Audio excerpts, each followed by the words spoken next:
नामकरण की द्विनाम पद्धति को किसने दिया था? कैरोलस लिनियस ने। और हम देखते हैं उन्होंने वर्गीकरण की पद्धति में क्या बताया था कि प्रत्येक जीव की बात करते हैं तो पहला नाम जो होता है उसके वंश का नाम और जो दूसरा नाम होता है उसकी जाति का नाम। ठीक है, तो इसके अंतर्गत हमने पढ़े थे शेर का साइंटिफिक नेम होता है पैंथरा लियो, पैंथरा लियो, है ना। और बाघ की बात करेंगे क्या? हाँ तो देखो ये तो पढ़ना पड़ेगी बार बार। हाँ नहीं, वो देखिए जाति बदल जाती है और उसमें जो आप बोलते हो ना पैराडाइज क्लेचर, है ना, तो ये अंग्रेजी में बोल देते हैं उसको, है ना। जो हमने बारहसिंगा का लिखा था तो उसको अंग्रेजी में बोल देते हैं। अब वैसे हम रंगी फेर तारंदोसी लिखेंगे उसको, है ना। और हमने देखे हैं कि जितने भी वर्गीकरण हम पढ़ते हैं तो बॉटनिकल और साइंटिफिक नेम पढ़ते हैं तो दो ही शब्दों में लिखे जाते हैं, है ना। बिल्कुल नहीं कंफ्यूज होना है, जो हमने लिखा है मिलने दो, यही आएगा आपका, ठीक है, एग्जाम में। जो हमने लिखा है रंगी फेरा तारंदोस लिखा है ना बारहसिंगा का, इसी को याद करना है, ठीक है। तो इनको पढ़ लेना अच्छी तरह से, इनको तो आपको याद करना पड़ेंगे, ठीक है। अब यहाँ से आपके कुछ आपके क्वेश्चन आए हैं जैसे इसी चैप्टर से रिलेटेड। ये तो हमने पढ़ लिए थे बॉटनिकल नेम और साइंटिफिक नेम। अब इसी से आपके जैसे पुलिस में एसआई में स्पेशल पूछते हैं कि कौन सी लकड़ी से क्रिकेट के बल्ले बनाए जाते हैं, या फिर हम देखते हैं टेनिस या बैडमिंटन के रैकेट से किससे बनाए जाते हैं। तो इसमें एक और इसी में शामिल कर लें तो हेडिंग डाल दीजिए आर्थिक महत्व के पौधे, इसमें लिख लें कुछ पौधों को। तो इसमें 3 कॉलम बनाएंगे हम। पहले हेडिंग डाल दीजिए आर्थिक महत्व के पौधे, तो इसमें अपना पूरा कंप्लीट हो जाएगा आर्थिक महत्व के पौधे।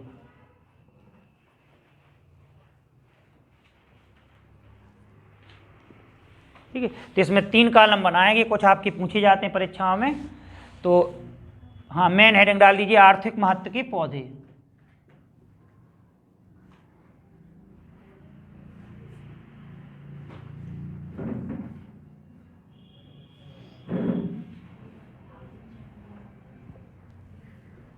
अब पौधों की बात हो रही है तो पौधों का हम क्या पढ़ते हैं? वनस्पतिक नेम। तो इसमें 3 कॉलम, पहले में लिख लें सामान्य नाम, ये वाला कॉलम थोड़ी छोटा कर लेंगे, ठीक है, सामान्य नाम, ठीक है, 3 कॉलम बनाएंगे। और दूसरा कॉलम बनाएंगे वनस्पतिक नाम,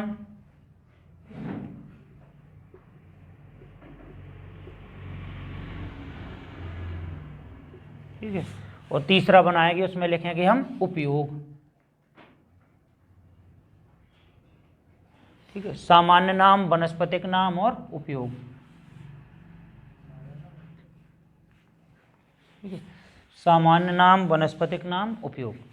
उपयोग वाला कॉलम बड़ा कर दें, है ना, सामान्य नाम का छोटा, वनस्पतिक नाम का थोड़ी सामान्य नाम वाले से बड़ा कर दें, और बाद में जितना भी बचे तो उपयोग में।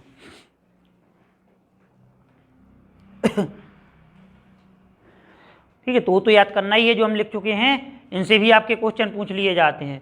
तो जैसे पहला लिख लीजिए सामान्य नाम में शीशम, ठीक है, शीशम।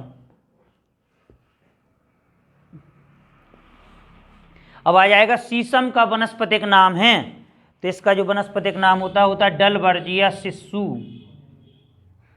याद करना पड़ेंगे, डलवर्जिया सिस्सू, ठीक है। तो यदि आ जाएगा शीशम का वनस्पतिक नाम बताइए तो डलवर्जिया सिस्सू, ठीक है। जब भूलते हैं थोड़ी तो वहाँ हिंट मिल जाता है, 4 ऑप्शन आते हैं, डलवर्जिया सिस्सू, ठीक है, डलवर्जिया सिस्सू। अब आ जाएगा सिस्सू है शीशम की जाति का नाम, वंश का नाम, तो जाति का नाम है, डलवर्जिया क्या है।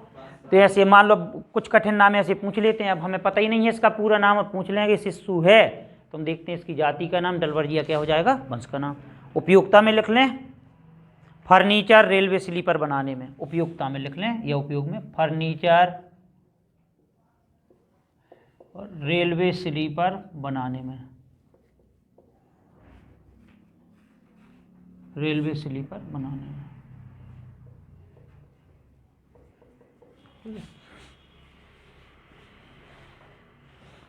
तो जो अद्वितीय होते हैं उनको उपयोगिता में पूछ लेते हैं। तो जनरली पूछ लेंगे शीशम का वनस्पतिक नाम है तो डलवर्जिया सिस्सू। दूसरा लिख लें सागौन,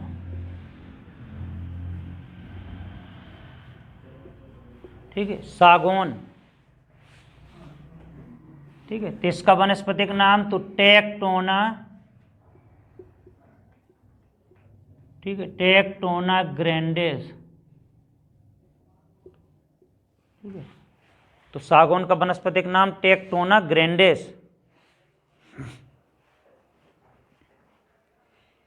आ जाएगा सागौन का बॉटनिकल नेम बताइए, तो टेक्टोना ग्रैंडिस।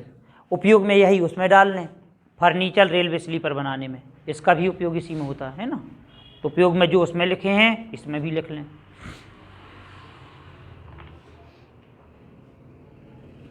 अगला लिख लीजिए साल, ये भी वृक्ष होता है, साल। इसका सोरिया रोबस्टा, ठीक है, सोरिया रोबस्टा,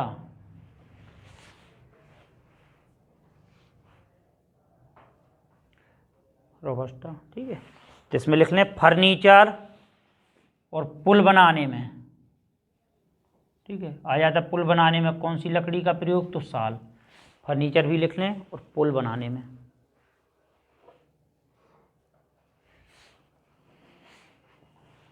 ठीक है। अगला लिख लें अखरोट, ये पूछा गया है आपका परीक्षा में, अखरोट, अखरोट। इसका क्या हो जाएगा, जुगलैंस रीजिया, ठीक है, जुगलैंस रीजिया, जुगलैंस रीजिया, ठीक है। इसमें लिख लें बंदूक का बट, ठीक है, और वाद्य यंत्र बनाने में, वाद्य यंत्र बनाने में, ठीक है। बंदूक का बट वाद्य यंत्र बनाने में, वाद्य यानी संगीत। देखिए क्या पूछा गया पुलिस में ही कि बंदूक का बट बनाने में किस लकड़ी का प्रयोग किया जाता है। तो ये अखरोट नहीं देंगे, फिर देंगे Juglans regia, Shorea robusta, Tectona grandis, Dalbergia sissoo, ऐसे देंगे। तो हम देखते हैं जुगलैंस रीजिया, यानी अखरोट का वनस्पतिक नाम क्या है, तो हम देखते हैं जुगलैंस रीजिया। ये आया संगीत यंत्र बनाने में या वाद्य यंत्र बनाने में किस लकड़ी का प्रयोग किया जाता है, तो भी जुगलैंस रीजिया, है ना। आ चुका है विलो, विलो, ये आपके जो नीचे 3 नाम लिख रहे हैं सभी पूछेगा यहाँ परीक्षा में, विलो। तो इसमें लिख लें विलो का बॉटनिकल नेम तो सेलेक्स, ठीक है, सेलेक्स एल्वा। विलो का क्या हो जाएगा, सेलेक्स एल्वा, सेलेक्स एल्वा, ठीक है। आपका पूछा गया क्रिकेट के बल्ले किस लकड़ी के बनाए जाते हैं, तो सेलेक्स एल्वा लिख सकते हैं, क्रिकेट के बल्ले बनाने में, ठीक है, क्रिकेट के बल्ले बनाने में, क्रिकेट के बल्ले बनाने में। तो बिलो नहीं देंगे उसमें, ऑप्शन में देंगे सेलेक्स एल्वा। तो क्रिकेट के बल्ले किस लकड़ी से बनाए जाते हैं, सेलेक्स एल्वा से। एक और लिखना है सहतूत, ठीक है, इसी को बोलते हैं मोरस एल्वा,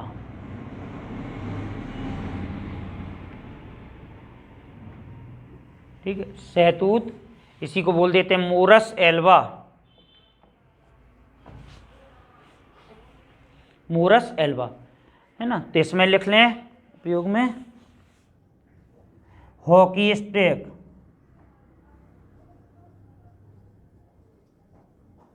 ठीक है, लिख सकते हैं टेनिस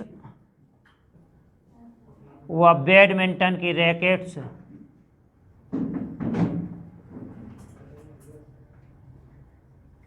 रैकेट्स, ठीक है, और क्रिकेट स्टंप बनाने में,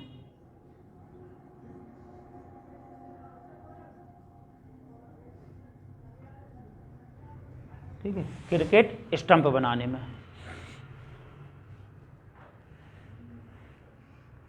क्रिकेट स्टंप बनाने में।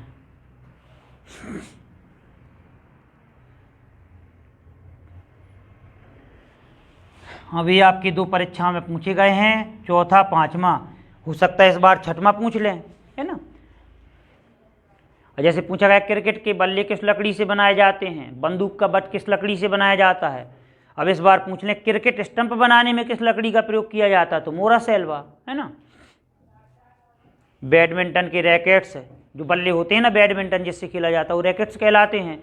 हॉकी स्टिक की बात करें तो सभी किससे बनाए जाते हैं, मोरस एल्वा से। हो जाएंगे ना याद, तो इस प्रकार से हमें याद करना है। इतने यदि हमने पढ़ लिए, है ना, जितने बॉटनिकल नेम हैं और जितने हम देखते हैं साइंटिफिक नेम हैं, हमने लगभग 30-40 कल लिखे थे, और ये हम देखते हैं यहाँ से 2 क्वेश्चन आपके आए ही हुए हैं। इतने कंप्लीट, बड़ी कल संडे का समय है, आपने पूरे कंप्लीट कर लो। जब आप 10-10 बार पढ़ोगे जब याद होंगे, है ना, क्योंकि अभी आगे चल के और कठिन शब्द आएंगे। जब हम और आगे पढ़ेंगे तो ये कठिन शब्दों की अब शुरुआत हुई है ना। जैसे हमने द्विजगत वर्गीकरण को पढ़ा, केवल सरल शब्द आए, 5 जगत को पढ़ा, थोड़ी और कठिन मिले। इसी प्रकार से हमने वनस्पतिक नामों को पढ़ रहे हैं, थोड़ी और कठिन आए। अब हम देखते हैं जैसे जैसे आगे पढ़ेंगे तो कठिन शब्द भी आएंगे, तो कठिन शब्दों को तो याद ही करना पड़ेगा। कुछ चैप्टर ऐसे होते हैं जो रटने पर आधारित हैं, अब इनकी कोई समझ नहीं है तो आपको केवल रटना पड़ेंगे, है ना। अभी कोई ट्रिक नहीं है कि साल का सूर्य अवस्था होता है, कोई इसमें, है ना, ट्रिक कब 2-4 नाम याद करना हो तो ट्रिक करो। तो अधिकतर कोई भी एग्जाम हो, जैसे हमने बताया था कि PSCPD में भी पूछा गया था कि अफीम का बॉटनिकल नाम है ना, तो हमने पढ़ा हुआ है क्या होता है अफीम का बॉटनिकल नेम, पेपेवर सोमनिफेरम। तो देखिए फायदा क्या होगा, जब आप कई बार पढ़ लोगे 10-20 बार तो आपको फिर याद हो जाएंगे, और ऑप्शन मिल जाते तो हमें हिंट हो जाता है जब हम कई बार पढ़ लेते हैं, है ना। तो कोशिश करिए बढ़िया कि इनको तो हमें याद करना ही है। मिटा रही दे इसको।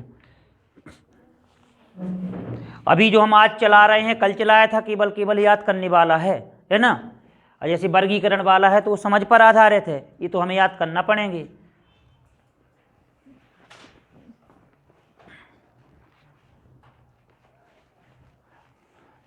तो हमने वर्गीकरण को भी कंप्लीट कर लिया, पौधों के वनस्पतिक नामों को कंप्लीट कर लिया।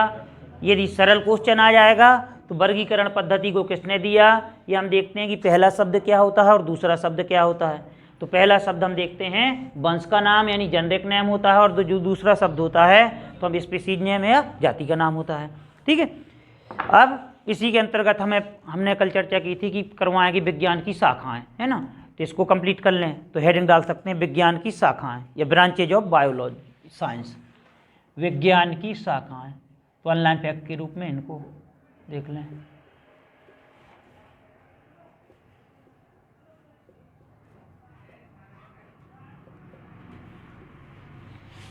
विज्ञान की शाखाएं,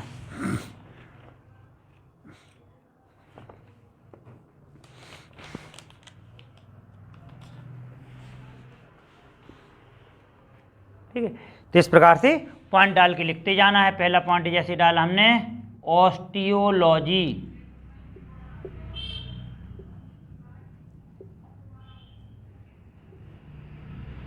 ठीक है, तो इसमें डैश करके लिख लें ऑस्टियोलॉजी। इसमें हम लिख रहे हैं तो कुछ शाखाएं लिखेंगे, उसी के अंतर्गत उनको शामिल कर लिया है जो आपकी प्रतियोगी परीक्षा में पूछे गए हैं, है ना। ऑस्टियोलॉजी, तो अब इसमें लिख लेना है हड्डियों का अध्ययन, ठीक है, हड्डियों का अध्ययन, हड्डियों का अध्ययन, ठीक है। क्वेश्चन क्या पूछा जाएगा कि विज्ञान की किस शाखा के अंतर्गत हड्डियों का अध्ययन किया जाता है ना। 4 ऑप्शन मिल जाएंगे, तो हम देखते हैं ऑस्टियोलॉजी, ठीक है। हमारे शरीर में हड्डियों की संख्या कितनी होती है एक वयस्क व्यक्ति में, 206। जन्म के समय नवजात शिशु में हड्डियों की संख्या तो 300, लगभग 300। ऑप्शन के ऊपर है 300 आ जाए या लगभग 270 आ जाए, लिखा हुआ 300, ठीक है। अब यदि आ जाए बाल्यावस्था में हड्डियों की संख्या तो 208, बाल्यावस्था में 208, है ना। कई बार आपका व्यापम की परीक्षा में पूछा जाता है, तो जैसे जैसे बढ़ते जाते हैं तो अस्थिरीकरण होता जाता है, हड्डियां जुड़ती जाती हैं। तो एक वयस्क व्यक्ति में 206। हमारे शरीर की, मानव शरीर की, ह्यूमन बॉडी की बात करें, सबसे बड़ी हड्डी फीमर जांघ की, है ना। और हम देखते हैं सबसे छोटी हड्डी कान की स्टेप्स, है ना। अगला लिख लीजिए सार्कोलॉजी, ठीक है, सार्कोलॉजी, या ऑब्लिक करके लिख लें मायोलॉजी, दो प्रकार से पूछते हैं, सार्कोलॉजी, मायोलॉजी। टेस्ट बनाएंगे हम किसी दिन, है ना।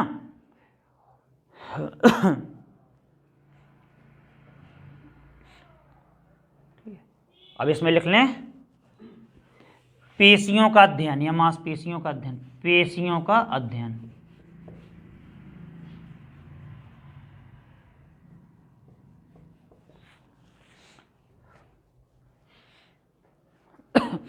ठीक है, क्वेश्चन क्या पूछा जाएगा, विज्ञान की किस शाखा के अंतर्गत मांसपेशियों या पेशियों का अध्ययन किया जाता है।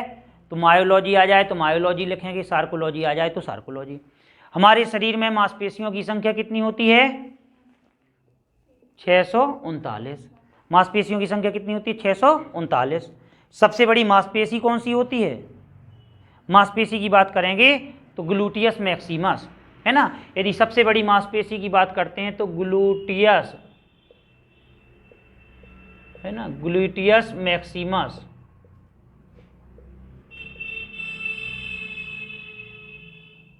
मैक्सिमस।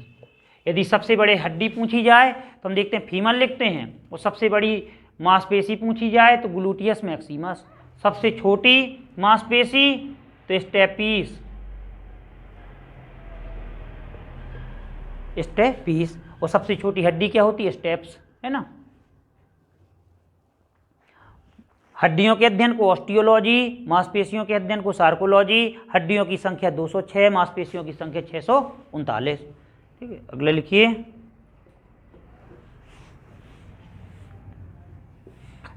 Endocrinology, endocrinology.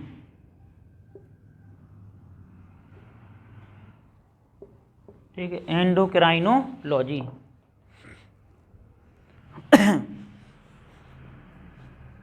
अब एंडोक्राइनोलॉजी क्या है, हम देखते हैं अंतःस्रावी ग्रंथियां, यानी विज्ञान की किस शाखा के अंतर्गत अंतःस्रावी ग्रंथियों का अध्ययन किया जाता है, तो एंडोक्राइनोलॉजी। अंतःस्रावी ग्रंथियां, या इन्हीं को बोल सकते हैं नलिका विहीन ग्रंथियां, अंतःस्रावी ग्रंथियां या ग्रंथियों का अध्ययन। ठीक है, ये ब्रैकेट में इसी को लिख लें, नलिका विहीन, दो प्रकार से पूछा जाता है, नलिका विहीन, नलिका विहीन।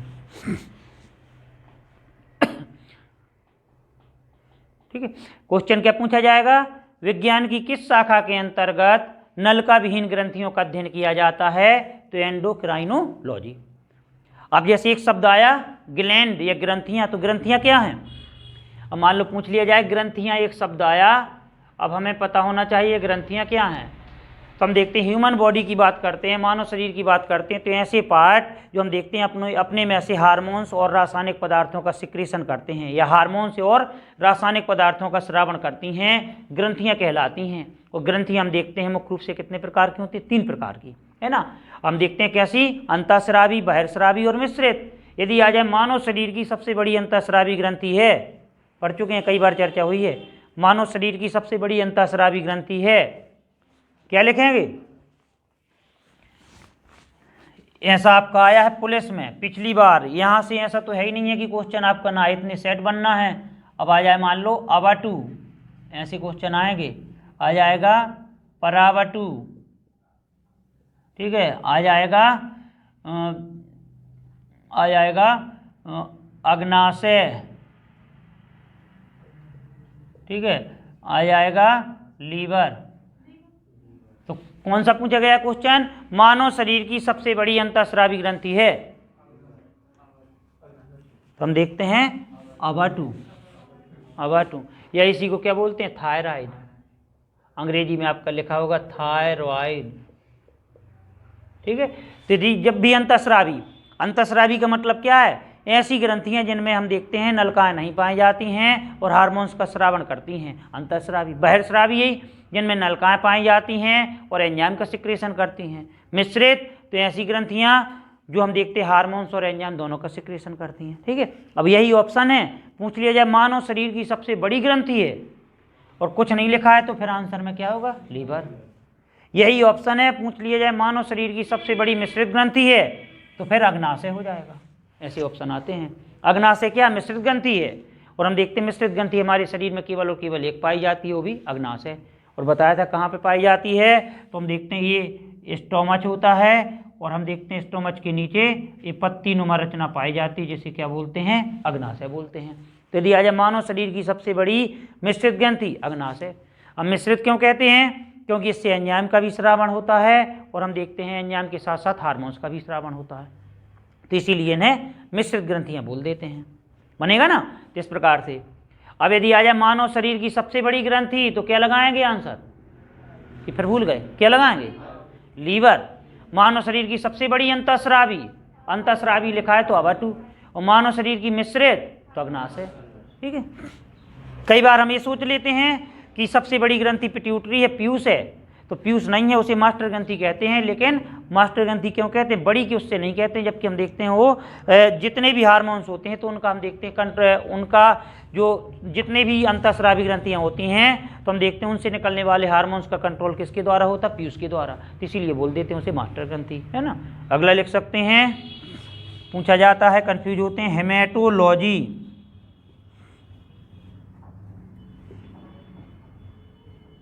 ठीक है, हेमेटोलॉजी, हेमेटोलॉजी,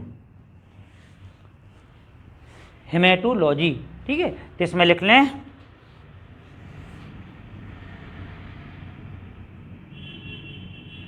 रक्त का अध्ययन,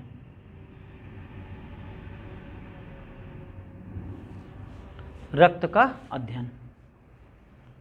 ठीक है, क्वेश्चन आपका पूछा जाता है विज्ञान की किस शाखा के अंतर्गत रक्त का अध्ययन किया जाता है, रुधिर का अध्ययन किया जाता है? तो हेमेटोलॉजी। ठीक है, एक होता है इसी से रिलेटेड हेपेटोलॉजी,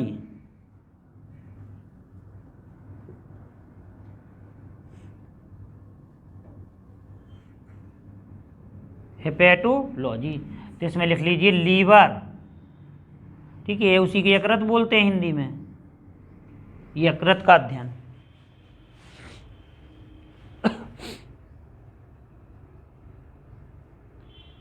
ये बहुत कंफ्यूज करते हैं और हमेशा परीक्षा में पूछे जाते हैं। तो कभी कभी हम हेमेटोलॉजी को लीवर समझ लेते हैं, हेपेटोलॉजी को रक्त। ठीक है, तो देखिए विज्ञान की किस शाखा के अंतर्गत रक्त का अध्ययन किया जाता है? हेमेटोलॉजी। और विज्ञान की किस शाखा के अंतर्गत लीवर का अध्ययन किया जाता है? हेपेटोलॉजी। अब देखना, जब भी आते हैं तो दोनों साथ में आते हैं ऑप्शन। तो जब भी यदि हम कंफ्यूज होते हैं तो रक्त में कौन सी धातु पाई जाती है या रक्त का रंग लाल किसके कारण होता है? हीमोग्लोबिन। तो हम देखते हैं किसमें हीमोग्लोबिन है, तो हिम आया है इसमें, लेकिन इसमें हिप आया है। तो हम देखते हैं जिसमें हीमो आता है तो उसमें हो जाएगा अध्ययन रक्त का। ठीक है, अब हेपेटोलॉजी तो ये लीवर से हो जाएगा। क्यों? क्योंकि ये रोग होता है एक हेपेटाइटिस, तो हेपेटाइटिस से बना हुआ है हेपेटोलॉजी, जिसका संबंध किससे होता है? लीवर से। तो विज्ञान की किस शाखा के अंतर्गत रक्त का अध्ययन किया जाता है? तो हमें तुरंत देखना है हीम किस में आया है, यानी हीमोग्लोबिन से रिलेटेड है तो रक्त हो जाएगा, और बाकी हेपेटाइटिस तो फिर ये देखते हैं लीवर से हो जाएगा, है ना। अगला लिखें,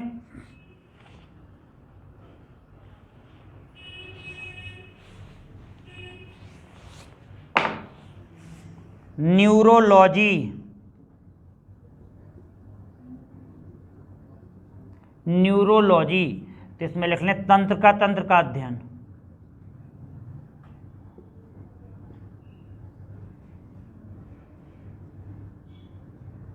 ठीक है, तंत्र का अध्ययन।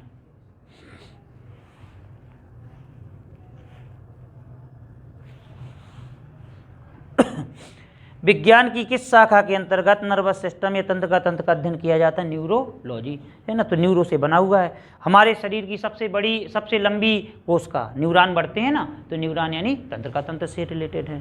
ठीक है, अगला लिख सकते हैं,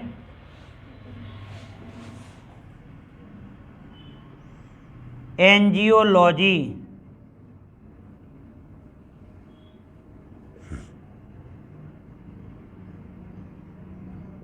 एंजियोलॉजी,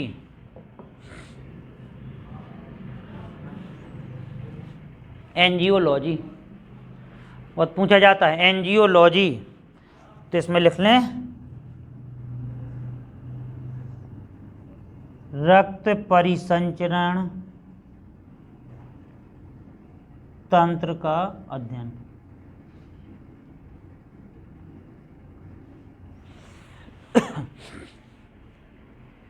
तो विज्ञान की किस शाखा के अंतर्गत ब्लड सर्कुलेटरी सिस्टम या रक्त परिसंचरण तंत्र का अध्ययन किया जाता है? तो एंजियोलॉजी, एंजियोलॉजी।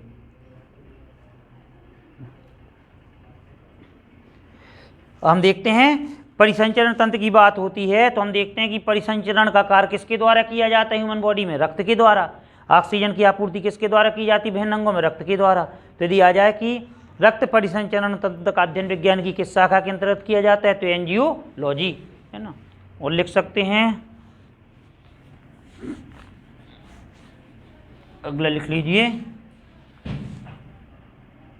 डर्मेटोलॉजी,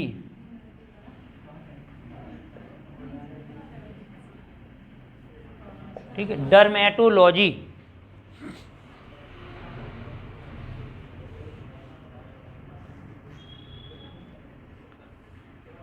डर्मेटोलॉजी तभी क्या हो जाएगा? त्वचा, है ना। तो लिख लीजिए त्वचा का अध्ययन, त्वचा, स्किन, त्वचा का अध्ययन। विज्ञान की किस शाखा के अंतर्गत त्वचा का अध्ययन किया जाता है? तो डर्मेटोलॉजी, त्वचा का अध्ययन, ठीक है। अगला लिख लीजिए कैलोलॉजी, कैलोलॉजी पूछा जाता है, कैलोलॉजी। तो इसमें लिख लें सौंदर्य का अध्ययन, ठीक है। विज्ञान की किस शाखा के अंतर्गत सौंदर्य का अध्ययन किया जाता है? सौंदर्य प्रशासन, है ना। क्या नहीं देते? कॉस्मेटिक, तो कैलोलॉजी से बना हुआ कॉस्मेटिक। किस शाखा के अंतर्गत शरीर को यानी त्वचा को निखारने संबंधी अध्ययन किया जाता है ना। जितने पार्लर वगैरह होते हैं ना कि स्किन को कैसे अच्छा बनाया जाए, कैसे गोरा बनाया जाए, कैसे चमकदार बनाया जाए, तो ये सब अध्ययन कहलाता है कैलोलॉजी, है ना, कैलोलॉजी। अगला है ट्रोफोलॉजी,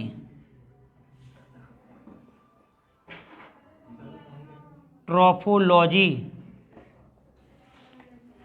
ट्रोफोलॉजी,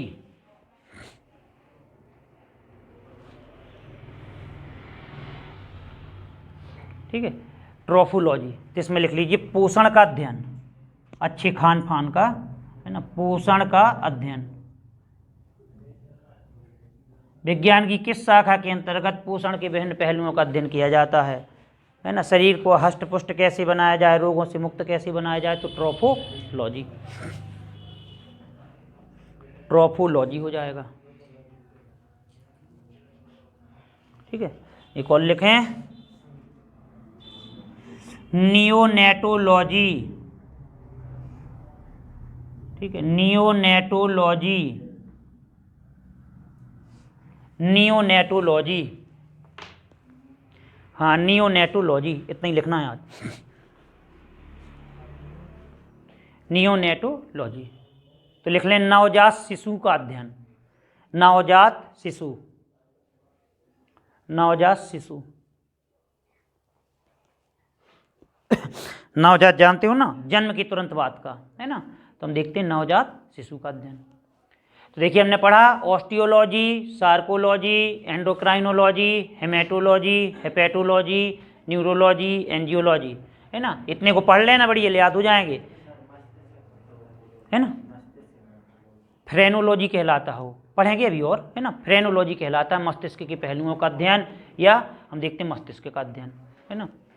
तो इनको देख लेना अच्छी तरह से। अब जैसे नियोनेटोलॉजी आया तो नवजात शिशु, जन्म के तुरंत बाद का, जैसे ही बच्चा जन्म लेता है तो नवजात शिशु बोल दिया जाता है ना।